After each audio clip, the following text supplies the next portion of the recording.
કેમ છો? મજામાં? સુવાક્યોની દુનિયામાં, સુવિચારની દુનિયામાં આપનું સ્વાગત છે. મારા મિત્રો, એવું કહેવાય છે કે વ્યક્તિઓ જ્યારે ભેગી થાય છે ત્યારે સમાજ બને છે અને કોઈ પણ વ્યક્તિ સમાજથી અલગ નથી.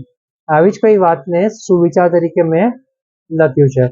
આજનો જે સુવિચાર છે તેનો વિષય છે સમાજ, સોસાયટી. મેં લખ્યું છે કે હું સમાજથી અલગ નથી, પરંતુ સમાજ મારાથી અલગ હોઈ શકે છે. મારા મિત્રો, વાત ખૂબ જ ગંભીર છે, ખૂબ જ ઊંડી છે અને એટલી જ મહત્વની છે. અહીંયા વાત એવી છે કે આજના સમયમાં લોકો હંમેશા સમાજમાંથી કંઈક ને કંઈક મેળવવાનો પ્રયાસ કરે છે. એવું ઈચ્છે કે સમાજ તેમને કંઈક આપે, પરંતુ પોતાનું યોગદાન સમાજને આપવું નથી. અહીંયા ફક્ત પૈસાની વાત નથી, પરંતુ સમાજ માટે કોઈ સારું વિચારી શકીએ, સમાજ માટે આપણું કોઈ શ્રમદાન કરી શકીએ, સમાજ માટે એવા કંઈક કાર્ય કરવાનો વિચાર કરીએ, એવા કંઈક કાર્યો કરીએ કે જેનાથી આવનારો સમાજ વધારે સારો બની શકે. જો આવું કંઈ વિચારી શકતા હોઈએ તો તે ખરેખર ખૂબ સારી બાબત છે. અને મારા મિત્રો, સમાજની વાત કરીએ તો સમાજ ફક્ત બે જ વસ્તુ જાણે છે: સફળતા અને અસફળતા. એટલે કે જ્યારે કોઈ વ્યક્તિ સારું અને સાચું કરવાનો પ્રયાસ કરે, સારા અને સાચા રસ્તે ચાલે, ખૂબ પ્રયત્ન કરે, છતાં બી જે અસફળ થાય તે સમાજ માટે ખરાબ વ્યક્તિ છે. પરંતુ જ્યારે વ્યક્તિ ખરેખર સારી ને સાચી સફળતાને પ્રાપ્ત કરે છે ત્યારે આ જ સમાજ તેમને ખભે ઉંચકીને માથે બેસાડીને ચાલે છે.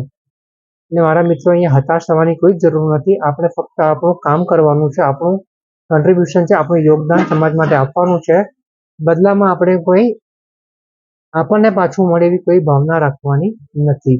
કારણ કે જ્યારે આપણે એ બદલાની ભાવના રાખીશું સમાજ પાસેથી, ત્યારે ચોક્કસ જ આપણે આપણા જીવનમાં પાછા ધકેલાતા જઈશું.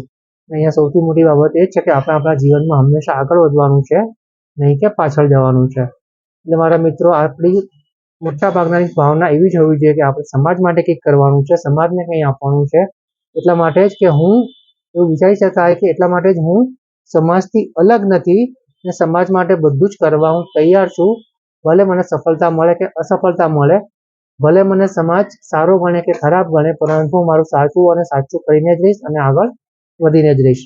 બસ આવી ભાવના જો આપણા દિલમાં ઉતારીએ, આપણા મનમાં ઉતારીએ અને ખરેખર તેની ઉપર કોઈ કાર્યો કરીએ તો ચોક્કસ જ આપણે સમાજને સુધારીશું કે નહીં તેની ખબર નથી, પરંતુ આપણી જાતને સુધારીને આપણે એક આદર્શ વ્યક્તિ તો ચોક્કસ જ બની શકીશું. એ જ્યારે વ્યક્તિ કોઈ આદર્શ વ્યક્તિ બને છે ત્યારે સમાજ ઓટોમેટિક જ તેને ફોલો કરે છે, તેને અનુસરે છે. બસ મારા મિત્રો, આટલું સમજવાનું છે અને આગળ વધવાનું છે. Thank you.